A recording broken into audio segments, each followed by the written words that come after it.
Hello, I'm the host of Wow Podcast. My name is Darshawn McAway. If you typically listen to this podcast on audio-only platforms, well, rest assured, there's a link in the description that takes you to the video format of this podcast interview. Now, let's get on with our special guest.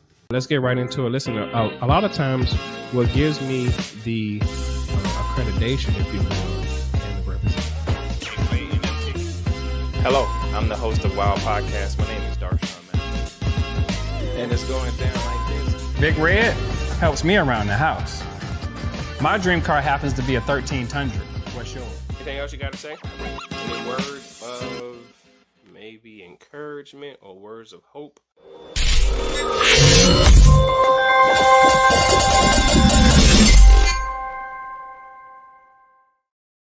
All right. Hello and welcome. I'm your host, Darshawn McAway. You are tuned in to wowpodcast.me. That's WOWPODCAST.me. Today we have a special guest. We have Kalee Boivert. She's going to be talking to us about her two books, MoneyWise, Mabel's Bursting Bank, and also Make Money Your Thing. Kalee, how are you doing? I'm good. Thank you so much for having me on. No problem. Okay, so I have an issue with money, and I'm not talking in a bad way. I'm just talking about I don't value money the way I used to. But under the circumstances, do you value money? Like, how did the money thing start for you? That's a good question. Yeah. So it started growing up. I was raised by a single mom and we didn't have a lot of money. So that was how the money thing started out. A lot of like scarcity. We can't afford that. We can't buy that. And I also was a very keen introverted observer looking around me at all my friends. And, you know, they seemed to have the things I wanted and be able to get the things. So that started me on my money journey. It was really kind of when I was begging her for a Super Nintendo over and over again. And finally she said, instead of the usual, like, we can't afford that. No, I can't buy that for you. She said, if you want it so bad, save up for it and buy it yourself. And my mind was like blown of, that's not a no, like I can get it. And just ever since then, it's just been this journey of learning everything I can about money and realizing the possibilities and going after my big money goals. You know, it started with a Super Nintendo, but it's progressed to a lot bigger goals now in my life. So I think I do really value it. And it's important, kind of my background, where it all started, I think, to get me where I am, is that I have this appreciation for, you know, what it's like when you don't have a lot and how different it can be, though. And anyone can do these things to make their financial goals a reality. So we're going to get into a couple of questions on the stepping stones of at what age should you have a certain amount of money saved up? Like in your 20s, how much money should you have between 20 and 30 and 30 and 40?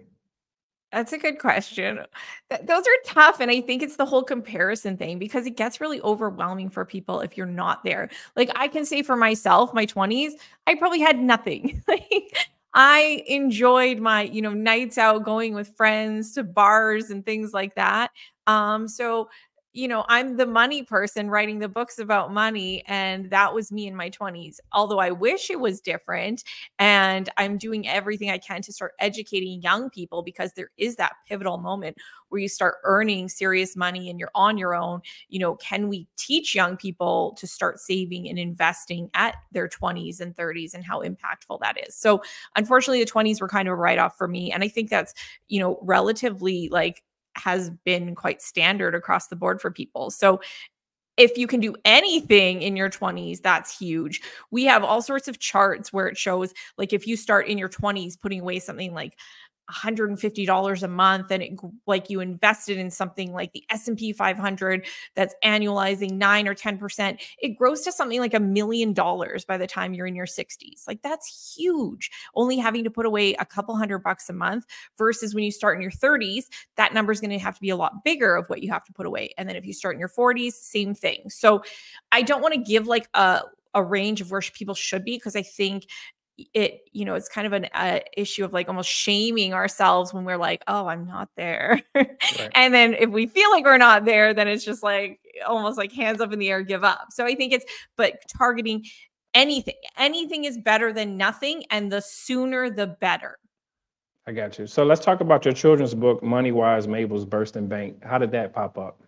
Yeah. So I have a daughter. It looks like you have children too. So I think you can attest to the idea of when we have our kids, it's like we want so much for them. We want, better. We want them to have a very financially abundant life. So I saw my daughter and she was around 5 years old and she was showing signs of being terrible with money, which, in all like respect to her, of course, she just didn't know anything about money. So I'm sure all 5-year-olds are pretty terrible with money. But it inspired me. Like it gave me this idea of what if we could have money conversations with our children as early as 5 years old? How powerful could that be? Right. And that's what gave me the inspiration for MoneyWise Mabel. So it's based on my own daughter around that age and me thinking about like, how could I help teach her about money? And the book is about a little girl who learns about the power of saving and growing her money. Got you. So let's do a little deep dive into make money your thing. How did that pop up? Like, what was that idea? Yeah, so I was doing in-person sessions at my office before COVID hit. So I would do just different investing topics and it was for only women I would have for these sessions. And they started out like that. It was a very scary thought. I'm very quiet introvert. I'm like, I'm going to start doing these presentations and I'm hoping women are going to show up. And they did. And they started getting bigger and bigger, the audience. And then COVID hit. And it was really tough because I felt like I couldn't, be serving that community anymore. But then I got to thinking, well, how can I reach even more women, like the women that aren't in my local city that can't come to these events? Because if they like it so much, maybe there's more women outside of here that do. So that's where I got the idea of my book. And I wrote it during COVID, Make Money Your Thing. And it's really about empowering women in just like a very safe, comfortable atmosphere. Like the book, I try to make it sound like you're having just a conversation with a girlfriend about money. And so women can feel like inspired and ready to take action with their finances because we're still in a place where women seem to be lagging men somewhat when it comes to investing money.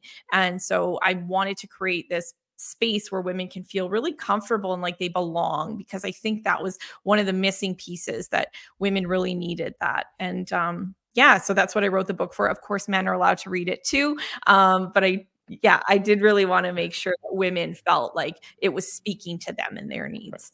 Yeah, I was thinking about that. I was like, well, you leaving out the men. What's going on? But so Yeah, I do understand. Yeah, there's a lot of men who have read it and they said they like it. So Right. So, okay, what's a good investment start financially? Is it like $100, maybe 500, 1,000? Do you tell people to get into stocks and bonds and things of that nature? Absolutely. Yeah, exactly. You're right. And anything like you're saying $100, $500, start with what you have because all the platforms generally will be like able to have you invest at those levels. A lot of people think I need a lot of money before I can start investing. They think, it's only reserved for like rich people. Like that was in my opinion what I thought. So if other people think that, it makes sense, but yes, you can get started with like as little as probably $20, $25. Like it's very small amount. And that's the key is just get started with whatever you can and invest regularly and often. So if you can have it just coincide with your pay period, like if you're getting paid twice a month, have money automatically go into your investment account and add it to your investments.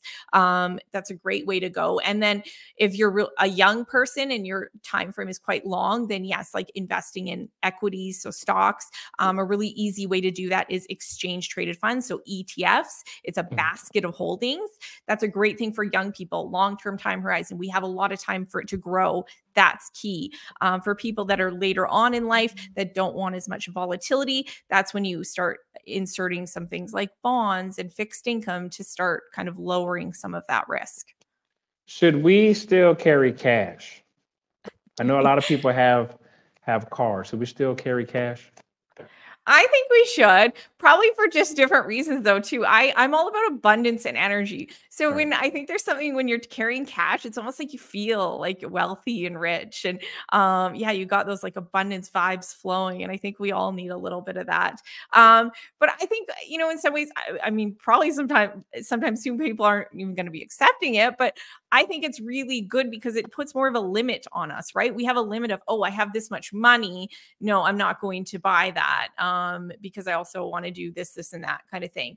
Whereas like we're in this age of just tap digital cards, and there isn't really a limit. Like the limit is whatever it is on your Visa or credit card, and that's not really money that's yours though. So I think if we could go back to that simplicity of cash, it's a really good way of visually seeing and understanding, what do I have to spend, and helping kind of us stay in our limits.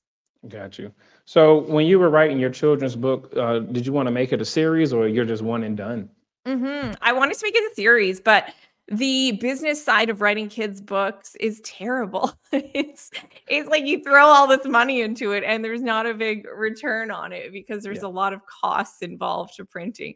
So the book industry, it needs some work on the business side of things. I'm a numbers person, so I crunch the numbers and I'm like, cost benefit analysis and return on investment. I'm like, this doesn't make sense. But I mean, I do have the ideas. So maybe I do some sort of virtual digital thing that I make available because I love the idea of just this concept of kids continuing to learn different money concepts. Right. So let's tell everybody a little bit about your background. You mentioned it a little bit, but you didn't dive into it. So what's your background? Yeah, so I am a financial advisor, and I work with individuals on their investing money, financial goals, and all that. And how I really got into that was I liked and was intrigued by money early on, as I shared with my early Super Nintendo story.